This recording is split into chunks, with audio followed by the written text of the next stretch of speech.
night to day, valleys and deserts display a remarkable sign in his grand ballet to remind us our home was designed, painting the heavens a masterpiece divine.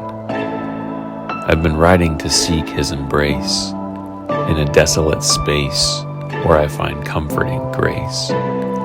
Climbing mountains on the rock I stand, because I submit, I now have a glimpse of what he's planned. I feel blessed like never before. My soul went from broken to restored.